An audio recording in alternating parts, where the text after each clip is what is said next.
Salut à toi, j'espère que tu as la forme.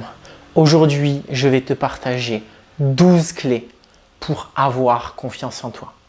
Alors, je commence directement avec la première. C'est tes réussites passées avec les obstacles que tu as surmontés.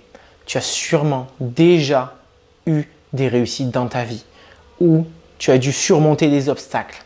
Donc, ces réussites, pour moi, ça va être important de les écrire, d'en prendre conscience d'abord, peut-être de les voir, ça c'est possible, mais en tout cas de mettre de la conscience dessus et de ne pas les banaliser, d'assumer ces réussites-là. J'ai réussi ça, je suis passé par tel obstacle pour réussir ça, d'en avoir conscience. Et cet aspect-là, pour se montrer qu'on a déjà des choses dont on est fier de nous, c'est un premier aspect et une première clé vraiment importante pour avoir confiance en soi. La deuxième clé, c'est de voir ses réussites. Qu'est-ce que je veux dire par voir ses réussites? C'est de mettre son focus dessus, d'avoir peut-être des écritures, des images, comme derrière, par exemple, voilà, c'est un cadre d'un sportif que je prépare, qui a été champion du monde. De le voir au quotidien, forcément, ça nourrit ma confiance en moi parce que c'est quelque chose que je vois au quotidien. Donc ça peut être avec chaque sens. Là, on parle de les voir, mais de l'avoir à porter dans son quotidien, c'est une clé qui est puissante pour avoir et augmenter sa confiance en soi. La troisième clé, c'est les victoires du jour. Qu'est-ce que ça veut dire? Ça veut dire que chaque jour, noter quelles sont tes victoires, te montrer que chaque jour tu es en train d'avancer, chaque jour tu es en train de gagner, c'est quelque chose qui est vraiment important pour avoir confiance en soi, pour la garder, pour l'augmenter, pour l'entretenir. Parce que en voyant que chaque jour on est en train de gagner, notre confiance en soi, elle monte.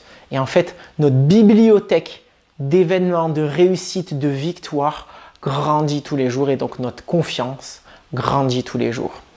Maintenant, la quatrième clé pour avoir confiance en soi, c'est de voir ses compétences, voir qu'est-ce que tu sais faire, voir en quoi tu es compétent, dans quelle chose et aussi de l'assumer.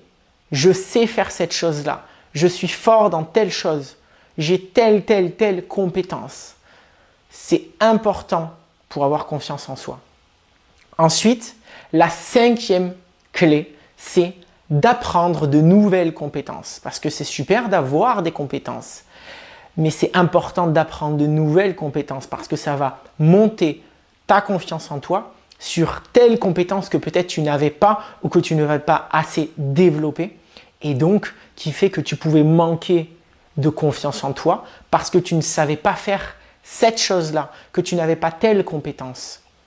Et donc forcément, ça va être quelque chose qui est important de monter son niveau de compétence. On le monte sur la partie théorique, on apprend, on se forme. Ensuite, on arrive à la sixième clé, très importante, s'entraîner. Parce que pareil, c'est beau d'avoir des compétences, c'est beau d'en apprendre de nouvelles, mais après, derrière, il va falloir s'entraîner, répéter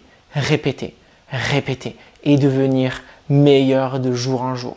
Parce que si on prend un geste, par exemple physique, c'est le fait de l'avoir répété des dizaines, des centaines, peut-être des milliers de fois qui fait que tu en as tellement confiance en ce geste que tu sais qu'il va pouvoir fonctionner en compétition et tu vas pouvoir avoir confiance en toi, en compétition par exemple.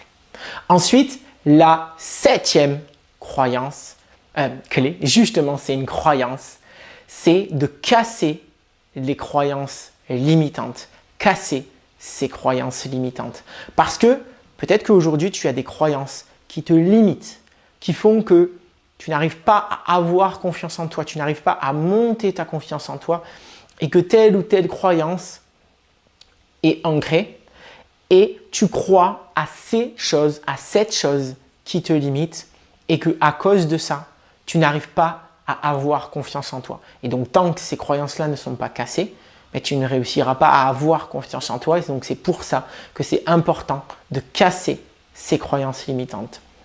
Ensuite, la huitième clé, c'est de ne pas croire toutes ces pensées. Qu'est-ce que ça veut dire? On a à peu près 60, 70 000 pensées par jour dans notre tête. Et donc, il y a plein de pensées qui passent. Il y a des pensées qui restent, il y a des pensées qui passent.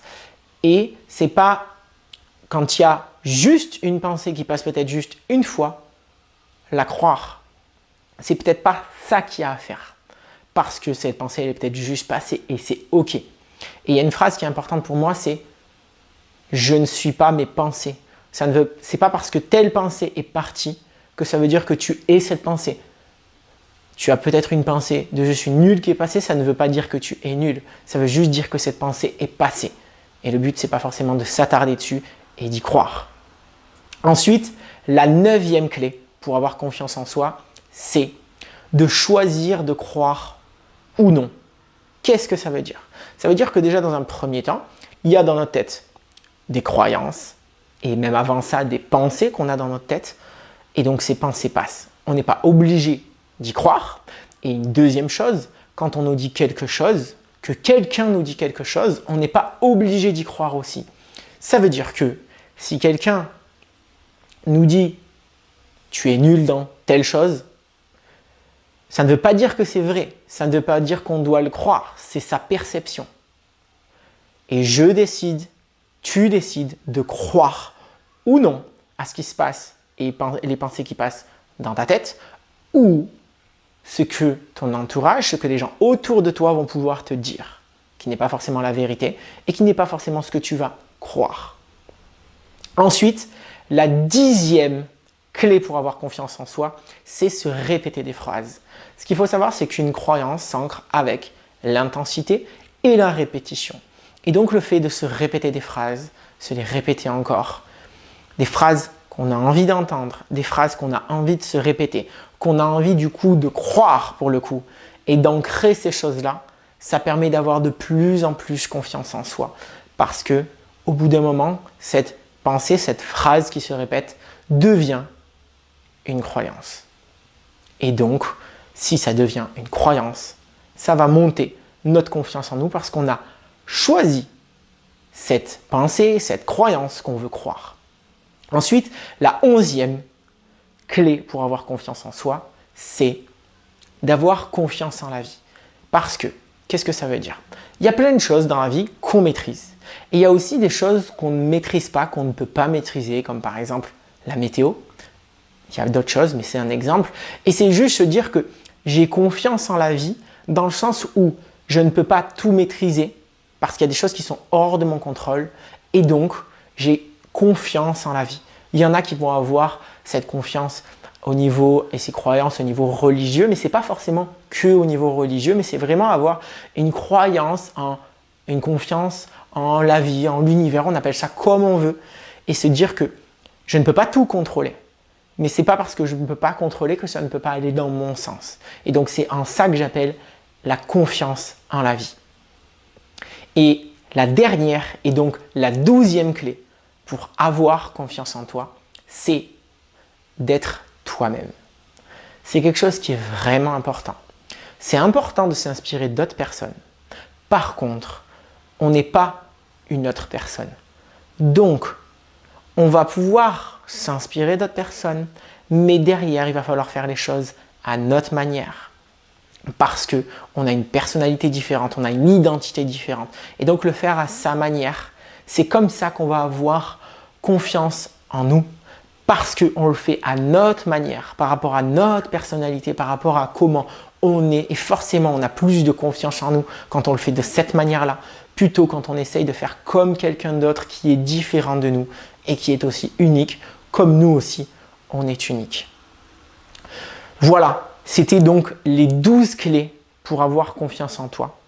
Si tu as aimé la vidéo, tu peux mettre un pouce et commenter. J'y répondrai avec plaisir. Et tu ne le sais peut-être pas, ma mission c'est de préparer les sportifs de haut niveau à être capables d'avoir des médailles nationales et internationales et à devenir des champions.